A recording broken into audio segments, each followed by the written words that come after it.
Mais je pense que contrairement aux romans anglo-saxons, là je généralise un peu à outrance, qui se complaît un peu dans la dénonciation ou dans la façon d'apprivoiser le mal. On dénonce, on l'a découvert, ou alors on le banalise en quelque sorte parce qu'on a triomphé sur. Et on est tous d'accord pour dire que nous l'avons en nous. Je pense que dans le roman, celui dont on parle aujourd'hui ici, et peut-être plus généralement français, hommes compris, il y a une certaine ironie et distance par rapport à cela. Et parfois, je me suis demandé pourquoi.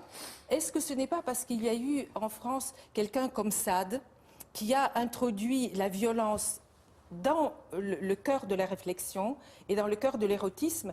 Et à partir de là, on ne peut pas penser qu'on peut sacraliser le mal. On est toujours à distance vis-à-vis du mal.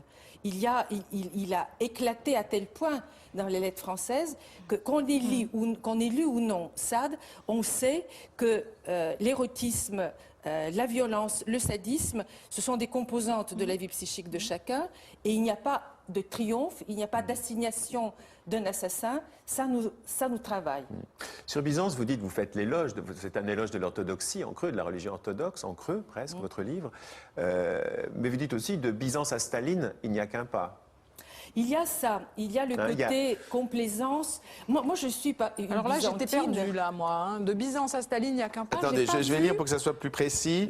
Ce qui fait du fils orthodoxe un serviteur sentimental, potentiellement masochiste et homosexuel, nécessairement adorateur des petits pères du peuple, en somme, une croyance qui ne vous laisse à vous, le fils, qu'une seule porte de sortie. La casse, l'anarchie, le terrorisme, la révolution, le meurtre, la mafia, Staline, puis Poutine, c'est du joli.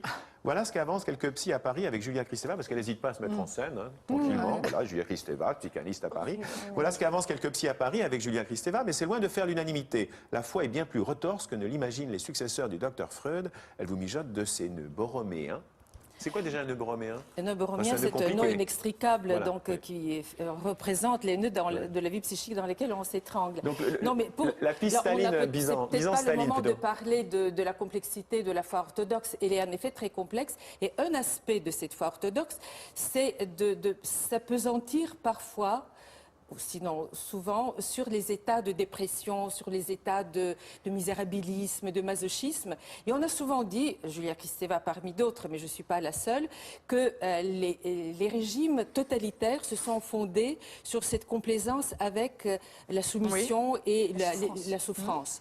Et donc, j'ai un ami extraordinaire, vous me donnez l'occasion d'en parler, qui est décédé depuis quelques années, qui est Joseph Brodsky, le grand poète, qui a écrit un très beau texte, Loin de Byzance, et lui, il met le doigt là-dessus de manière moins analytique que poétique, à savoir que cette Byzance, à la fois pleurnicharde et royale, peut être le noyau de ce qui est devenu après le totalitarisme.